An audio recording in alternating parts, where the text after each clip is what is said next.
Hello everyone, this is Nidhi and welcome back to my channel all about law. हम discuss कर रहे थे consumer protection act 2019 को, जिसके अंदर हमने कंज्यूमर प्रोटेक्शन एक्ट के ऑब्जेक्टिव्स डिस्कस किए थे। उसके बाद हमने समझा था who is a consumer, who is not a consumer, consumer के राइट्स क्या होते हैं, कंज्यूमर की रिस्पॉन्सिबिलिटीज क्या होती है एंड कंप्लेनेंट या फिर कंप्लेन कौन कर सकता है। तो ये सारे टॉपिक्स हमने कंज्यूमर प्रोटेक्शन एक्ट 2019 के अंदर डिस्कस कर लिए थे। आज हम बात करने वाले हैं another very very important topic, that is consumer redressal procedure. Now consumer protection act 2019 के ऑब्जेक्टिव्स के बारे में अगर बात करें तो हमें पता है कि एक मेन ऑब्जेक्टिव कंज्यूमर प्रोटेक्शन का क्या है, to educate the consumers, okay, to spread awareness among the consumers about their rights and responsibilities. Consumer को अपनी राइट्स एंड रिस्पॉन्सिबिलिटीज पता हो, ये एक बेसिक ऑब्जेक्टिव है कंज्यूमर प्रोटेक्शन एक्ट 2019 का। वहीं सेकंड ऑब्जेक्टिव क्या है, कंज्यूमर के इंटरेस्ट को प्रोटेक्ट करना, कंज्यूमर के इंटरेस्ट को सेफगार्ड करना। ये एक सेकंड मेन ऑब्जेक्टिव है कंज्यूमर प्रोटेक्शन एक्ट का, जिसके लिए एक्ट पास हुई है। तो कंज्यूमर के अंदर अवेयरनेस कैसे स्प्रेड होगा, थ्रू राइट्स एंड रिस्पॉन्सिबिलिटीज, जब उन्हें ये पता रहेंगी। एट द सेम टाइम अगर कंज्यूमर का इंटरेस्ट सेफगार्ड करना है तो वो कैसे होगा, जब कंज्यूमर्स की कोई कंप्लेंट्स हैं, अगर उनकी कोई ग्रीवेंसेस है तो उनका स्पीडी रिड्रेसल होके। तो इसीलिए आज का हमारा टॉपिक रहने वाला है कंज्यूमर रिड्रेसल प्रोसीजर, जिसके अंदर हम ये समझेंगे कि कंज्यूमर की कंप्लेंट कैसे फाइल की जा सकती है, क्या प्रोसेस रहेगी जिसके थ्रू हम हमारी कंप्लेंट्स लॉन्च कर सकते हैं। नाउ बीइंग अ कंज्यूमर, कितनी बार जब भी हम गुड्स परचेज करते हैं तो हो सकता है कि हमारे गुड्स डिफेक्टिव निकले, या सर्विसेज में कोई डेफिशिएंसी हो, या फिर हमें ऐसा फील हो कि हमारी जो राइट्स हैं उनके साथ में कुछ राइट्स हमारी हैम्पर हो रही हैं, या फिर जो सेलर है वो कोई माल प्रैक्टिस कर रहा है, या फिर कोई वो मिसलीडिंग एडवर्टाइजमेंट कर रहा है, या फिर वो गुड्स या सर्विसेज की ओवर प्राइसिंग कर रहा है। ठीक है, तो एन नंबर ऑफ रीजन से क्या हो सकता है, हमारा इंटरेस्ट हिंडर हो सकता है। तो इन सभी केसेस में कंज्यूमर्स के पास में ये ऑप्शन अवेलेबल होता है, ये राइट है कंज्यूमर का टू सीक रिड्रेसल। ठीक है, जब हमने कंज्यूमर राइट डिस्कस किए तो उसमें एक राइट था कंज्यूमर का, कंज्यूमर टू सीक रिड्रेसल। मतलब कंज्यूमर्स के अगर कोई कंप्लेंट्स हैं, अगर उसकी कोई ग्रीवेंसेस हैं, तो वो क्या कर सकता है, उन कंप्लेंट्स को लॉन्च कर सकता है। ठीक है, तो कंज्यूमर रिड्रेसल मैकेनिज्म के अंदर आज हम समझेंगे कि क्या मेथड्स है जिसके थ्रू हमारी कंप्लेंट्स हम फाइल कर सकते हैं। जब भी कंज्यूमर ये फील करे कि उसके साथ में चीटिंग हुई है, कोई फ्रॉड हुआ है, तो कंप्लेंट को कैसे फाइल किया जाए। ना कंज्यूमर रिड्रेसल प्रोसीजर जो है, इसकी दो मोड्स हैं, एक है ऑफलाइन मोड एंड दूसरा है ऑनलाइन मोड। अब हमें पता है कि ऑलमोस्ट ट्रांजैक्शंस अब इलेक्ट्रॉनिकली होते हैं, ऑनलाइन परचेजिंग होने लगी है। जब कंज्यूमर की डेफिनेशन में ही ऑनलाइन परचेज इंक्लूड हो चुका है, तो रिड्रेसल भी कैसा होना चाहिए, ऑनलाइन होना चाहिए। तो दो मोड्स हैं, offline as well as online. जब आज हम बात करते हैं, इस वीडियो में हम बात करेंगे ऑफलाइन की। ठीक है, ऑनलाइन भी हम डिस्कस करेंगे, पहले हम डिस्कस करेंगे ऑफलाइन मोड। तो ऑफलाइन मोड के अंदर 3 टायर मशीनरी सेटअप की गई है। ठीक है, जब भी हम ऑफलाइन मोड की बात करते हैं तो ऑफलाइन मोड के अंदर में गवर्नमेंट ने या इस एक्ट ने क्या किया है, कंज्यूमर प्रोटेक्शन एक्ट के अंदर में, under this act 3 tier machinery, 3 level machinery has been set up. ठीक है, 3 लेवल पर कंज्यूमर कोर्ट्स सेटअप किए गए हैं, जहां पर कंज्यूमर्स स्पेसिफिकली अपनी कंप्लेंट्स फाइल कर सकते हैं। अब एक बात और यहाँ पर ध्यान देने की है कि हमें क्वेरी आ सकती कि हम कोई सिविल केस क्यों नहीं फाइल कर सकते, हम नॉर्मल कोर्ट में क्यों नहीं केस फाइल कर सकते। तो हम बिल्कुल कर सकते हैं। Contract act 1872 and sale of goods act 1930, इसके अंदर भी हम क्या कर सकते हैं, under both these acts also consumer का इंटरेस्ट प्रोटेक्ट किया गया है। तो हम उन केसेस में, उन एक्ट्स के अंदर भी क्या कर सकते हैं, केस फाइल कर सकते हैं, सिविल केस फाइल कर सकते हैं।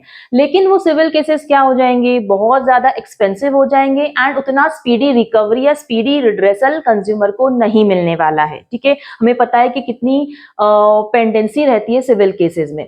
इसीलिए कंज्यूमर की कंप्लेंट्स को, स्पेसिफिकली कंज्यूमर के इंटरेस्ट को प्रोटेक्ट करने के लिए क्या एस्टैब्लिश किए गए हैं, कंज्यूमर कोर्ट्स एस्टैब्लिश किए गए हैं। तो जो भी कंज्यूमर रिलेटेड कंप्लेंट्स रहेंगी वो हमें कहां फाइल करनी होंगी, कंज्यूमर कोर्ट्स में फाइल करनी होगी। अब कंज्यूमर कोर्ट्स 3 लेवल पर एस्टैब्लिश किए गए हैं, district level, state level and national level. अब ये जो डिवीजन हुआ है, बेसिकली इसे बोला जाता है पिक्यूनरी जुरिस्डिक्शन, क्या बोला जाता है? Pecuniary jurisdiction. तो जब भी कंज्यूमर को कंप्लेंट फाइल करनी हो तो सबसे पहले उसे ये देखना पड़ेगा कि उसकी जो वैल्यू ऑफ कंप्लेंट है, कंप्लेंट की जो वैल्यू है वो कितनी है, क्योंकि ये जो डिवीजन है ये उसी के बेसिस पे किया गया है।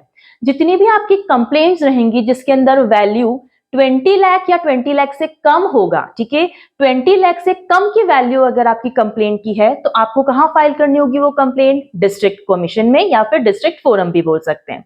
वहीं अगर आपकी रेंज, कंप्लेंट की रेंज वैल्यू अगर है 20 लाख से ज्यादा लेकिन 1 करोड़ से कम, तो इस रेंज में अगर आपकी वैल्यू है कंप्लेंट की तो वो कहां पर फाइल होगी? स्टेट कमीशन में। एंड अगर 1 करोड़ से ज्यादा की कंप्लेंट वैल्यू है then you have to file that complaint in the national commission which is situated in New Delhi. अब कितनी बार क्या होता है, तो देखिए अगर हमारी कोई कंप्लेन है, ठीक है, जिसकी वैल्यू सपोज आ रही है 50 लाख, तो 50 लाख हमें समझ में आ रहा है कि 50 लाख कहां पर फाइल करनी होगी? स्टेट कमीशन में फाइल होगी, ठीक है। अगर हमारी वैल्यू आ रही है 19 लाख, 20 लाख से कोई भी अमाउंट, बिलो 20 लाख कोई भी अमाउंट है, तो वो आपको कहां पर फाइल करना होगा? डिस्ट्रिक्ट कमीशन में फाइल करना होगा। इंपॉर्टेंट बात यहां पर यह भी है कि एक लिमिटेशन पीरियड दिया हुआ है। लिमिटेशन पीरियड का मतलब है कि आपको अपनी कंप्लेंट कितने टाइम पीरियड में फाइल करनी है। अगर आपको लगता है कि आपके साथ चीटिंग हुई है, आपके साथ फ्रॉड हुआ है, तो आपको कंप्लेंट उस डेट से 2 इयर्स के अंदर अंदर फाइल करनी पड़ेगी, ठीक है। ये लिमिटेशन पीरियड है। 2 साल के बाद अगर आप जाते हैं कंप्लेंट फाइल करने के लिए तो that complaint will not be entertained, ठीक है। तो कंज्यूमर को ये इतना अवेयर रहना जरूरी है, इतना विजिलेंट रहना जरूरी है कि जो इनवॉइस की डेट है या जो ट्रांजैक्शन की डेट है उससे 2 साल के अंदर अंदर वो अपनी कंप्लेंट फाइल कर दे। May it be district commission, state commission और national commission as the case may be. अब जब भी कंप्लेंट फाइल करनी है तो कंप्लेंट फाइल करने से पहले 2 चीजों का विशेष ध्यान रखना पड़ता है। एक तो हमें टाइम पीरियड का ध्यान रखना पड़ेगा, at the same time jurisdiction का ध्यान रखना पड़ेगा। जुरिस्डिक्शन का ध्यान है क्योंकि पिक्यूनरी जुरिस्डिक्शन दिया गया है। पिक्यूनरी मतलब मॉनेटरी वैल्यू कितनी आ रही है। इसी के साथ आपको जहां पे आपका प्लेस है, मतलब टेरिटोरियल जुरिस्डिक्शन जिसे मैं बोलती हूँ, तो उसका भी हमें विशेष ध्यान रखना पड़ता है। इसका मतलब ये हुआ कि सबसे पहले आप डिसाइड करेंगे कि आपको फाइल कहां करना है। Based on the complaint value आपका डिस्ट्रिक्ट, स्टेट या नेशनल डिसाइड हो जाएगा। उसके बाद आप अपनी टेरिटोरियल जुरिस्डिक्शन भी देखोगे, मतलब जहां पे कंप्लेनेंट रिसाइड कर रहा है। अगर मुझे कंप्लेंट फाइल करनी तो मैं कंप्लेनेंट हूं, ठीक है। जिसके अगेंस्ट फाइल करनी है तो वो ऑफेंडिंग पार्टी हो गई। तो मैं जहां पर रिसाइड करती हूँ वहां पर भी कंप्लेंट फाइल हो सकती है, उस डिस्ट्रिक्ट में भी हो सकती है। फिर ओपोनेंट जहां पर रिसाइड कर रहा है उस डिस्ट्रिक्ट में भी आप कंप्लेंट फाइल कर सकते हो, ठीक है। तो इसके अंदर आप टेरिटोरियल जुरिस्डिक्शन का भी ध्यान रखेंगे।